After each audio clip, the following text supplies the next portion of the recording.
আরেক ভাই প্রশ্ন করেছেন যে সম্প্রতি কওমি মাদ্রাসার একাংশ আলেমগঞ্জ জামাত ইসলামীকে ভোট দেওয়া নাজায়েজ ও হারাম বলে বিভিন্ন মাহফিল এবং ধর্মীয় প্রোগ্রামিং প্রচারণা চালাচ্ছেন, এ বিষয়ে আপনার মতামত আশা করছি।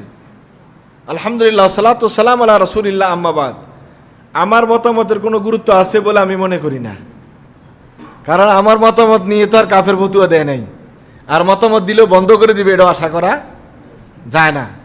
এখানে অনেক সমীকরণ আছে, অনেক হিসাব কিতাব আছে, সহজ রাস্তায় কোটিপতি হওয়ার ব্যবস্থা আছে, অল্প সময়ে বড় ধনী হওয়ার সুযোগ আছে, অল্প সময়ে ক্ষমতার মসনদে যাওয়ার ব্যবস্থা আছে। এত সব লোভনীয় অফার ফেলে দিয়ে আমি দুই একটা ফতুয়াবাজি করলে অসুবিধা কোন জায়গায়? আপনাদের কাছে কি ক্লিয়ার? বুঝতে পারছেন আমি কি বুঝতে পারছি? এই যে এই সময়ের বর্তমান রাজনৈতিক সিচুয়েশনের সবচেয়ে যুগান্তকারী বিষয় হলো বাংলাদেশ জামাত ইসলামী এবং ইসলামী আন্দোলন বাংলাদেশ, এই দুইটি বাংলাদেশের সবচেয়ে বৃহত্তর ইসলামী দল। এই ব্যাপারে তো কারো মতবিরোধ নেই, ঠিক কিনা?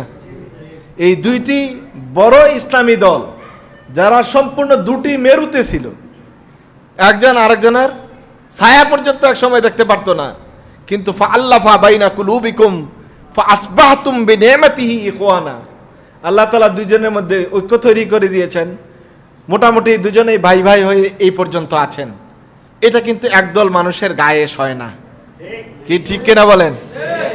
তারা চায় ওই যে মুজাহিদ পার্টির সাথে জামাত ইসলামীর কর্মীদের মারামারি লাগুক আর তারা তৃতীয় পক্ষ হয়ে তালি বাজাক, এটা কিন্তু তাদের মূল টার্গেট। এবং যারা রাজনীতি করে, এই রাজনীতি করে যারা ভিন্ন রাজনীতি করে, ইসলামী রাজনীতি করে না, তাদের সবসময় একটা টার্গেট থাকে ইসলামী রাজনীতি যারা করে তাদের কিছু সংখ্যককে পকেটে রাখা। আমি কি বুঝাতে পেরেছি? শুধু এইটাই নয়, আপনি মাঝে মাঝে দেখবেন রাজনীতি সারা ওয়ার্ল্ড ওয়াইড যে রাজনীতি হয়, ওয়ার্ল্ড ওয়াইড রাজনীতিতেও আমেরিকার মতো দেশ, রাশিয়ার মতো দেশ কোনো কোনো সময় বিভিন্ন দেশে ইসলামের নামে যারা বিদ্রোহ করে, যারা অস্ত্র চালায়, তাদেরকে অস্ত্র দিয়ে সহযোগিতা করে, করে কি না? কারণ কি? নিজের আধিপত্য কর্তৃত্ব টিকায় রাখার জন্য সে কিন্তু সহযোগিতা করে, সে কিন্তু ইসলামকে সহযোগিতা করে না, সে মূলত তার মতবাদটাকে টিকানোর জন্য, ওই ইসলামটাকে ধ্বংস করার জন্য ইসলামের একটা গ্রুপকে সহযোগিতা করে। হুবহু ঘটনা এখানে এটাই। আর না হয় আপনি বলেন জামাত ইসলামের আকীদা খারাপ, এটা যেভাবে প্রচারণা করা হচ্ছে, আর যারা বলছে আমরা ইসলামী শরিয়াই মানি না, দুইটা কি এক? আকীদা খারাপ বলে বলে দেন কি কি আকীদা খারাপ। এই পর্যন্ত তো একটা তালিকা দিতে পারলেন না, খালি বলেন আর সাহাবীদের সমালোচনা করে। এটা স্যার আপনাদের কাছে আর পুঁজি কি? আকীদা খারাপের কথা জিজ্ঞেস করলে বলেন সাহাবী বিদ্বেষী, আর কি আপনার কাছে পুঁজি? এত বছর পর্যন্ত এসব করে মানুষদেরকে মনে করেছেন ইসলাম থেকে, দিন থেকে ফিরিয়ে রাখবেন। আল্লাহ তাআলা কিন্তু তা পরিবর্তন করে দিয়েছেন, কথা ঠিক কিনা? বাংলাদেশের এখন পর্যন্ত বৃহৎ ইসলামী দুটি দল এই কথা বুঝতে পেরেছে যে কিছু দুষ্ট মানুষের চক্রান্তে কিন্তু আমরা আক্রান্ত, আর এই দুষ্ট মানুষের চক্রান্তকে যতক্ষণ পর্যন্ত প্রতিহত করা না যাবে ততক্ষণ পর্যন্ত ইসলামী শক্তি উত্থান হওয়ার কোনো সুযোগ নাই। সুতরাং এই সমস্ত খুচরা ফতুয়া, ওই সমস্ত খুচরা কাজ যেগুলো ঐক্য বিনষ্ট করে, এগুলিতে কান দেওয়া যাবে না। আমরা ইচ্ছে করলে ওনারা যেই ভাষা ব্যবহার করে জবাব দেয়, এর চেয়ে অনেক খারাপ এবং কঠিন ভাষাও আমরা বলতে পারি। আমাদের কি মুখ নাই? আমরা কি বলতে পারি না? খারাপ করে আর বললাম না আর কি, ওই যে কবি তো চমৎকার করে বলেছেন, সেটাও আর বললাম না আর কি। আপনাদের কাছে ওই কবিতাটাও মুখস্থ আছে, বলবো না আমি। তো ওনারা যে ভাষায় বলে এই ভাষায় আমরা বলি না, তখন আমরা মনে করে আমরা দুর্বল। আসলে আমরা দুর্বল না, আমরা ইচ্ছে করে মুখ বন্ধ করে রাখি বৃহত্তর ঐক্যের জন্য, ঠিক কিনা বলুন? আমার একটা কথা যেন আমার আরেক ভাই কষ্ট না পায়, দোষ কার না আছে? ওই সহজ মানুষ বলে না যে বগলের নিচে গন্ধ সবারই আছে, পাবলিক বলেনি এ কথা। তা আপনি কি মনে করছেন আপনি একেবারে তুলসী ধোয়া লোক? আপনার দোষ নাই? আছে, আমি বলি না, আপনি বলেন আর কি, আপনার চরিত্র হলো বলা, আর আমি বলি না, এটা হলো আমার চরিত্র। নবী করিম সাল্লাল্লাহু আলাইহি ওয়াসাল্লামকে যে পরিমাণ গালাগালি আর বকাবকি করেছিল, রাসূল কোনটার জবাব দিয়েছেন? জবাব না দেওয়াটা হলো একটা জবাব, আপনাকে এটা খেয়াল রাখতে হবে। এবং মানে বৃহত্তর ঐক্যে স্বার্থে আমরা চুপ থাকি। এই জন্য মনে করবেন না যেগুলোর জবাবও নাই, দলিলও নাই, বা আমরা এগুলো সম্পর্কে আপনারা যা বলেন তাই ঠিক। ঘটনা এরকম না। কিভাবে এটা ছড়ানো হয়েছে যে যদি কোনোদিন জামাত ইসলামী ক্ষমতায় যায় তাহলে কাউমি মাদ্রাসাগুলো বন্ধ করে দেওয়া হবে। আপনারা শুনেন না এই কথা? এগুলি কোনো কথা নাকি কথার মাথা? কেন জামাত ইসলামের কি মাথায় কিরা ঢুকছে নাকি, পোকায় ধরছে যে এই কথা বলবে? কোনো প্রশ্ন ওঠে এটা? দিনের সূতিকাগার হলো মাদ্রাসা, মাদ্রাসার বিরুদ্ধে জামাত ইসলামী এই ব্যবস্থা নেবে আপনাকে বললো কে? এই ধরনের অবান্তর কথা একটা দুইটা নয়, শত শত শুনবেন। যত নির্বাচন ঘনিয়ে আসবে তত বেশি শুনবেন। কি কথা ঠিক না? কারণ মাঠ গরম করতে হবে তো। আমরা একসময় শুনতাম বামের লোকেরা বলতো, অন্য ঘরানার লোকেরা বলতো যে এই যে গোলাম আজম সাহেব তো অনেক লম্বা লম্বা কথা বলে ইসলামের জন্য, ইসলাম একামতের দিনের জন্য। ওনার মেয়েরাই তো নাচে, পর্দা করে না। ওনার মেয়েরা পর্দা করে না, এই প্রচারণা বাজারে ছিল। আপনারা কি জানেন এটা? অথচ গোলাম আজম সাহেবের কোনো মেয়ে নেই। নাচবো তো পরে, আগে তো মেয়ে ঠিক করে লইতি।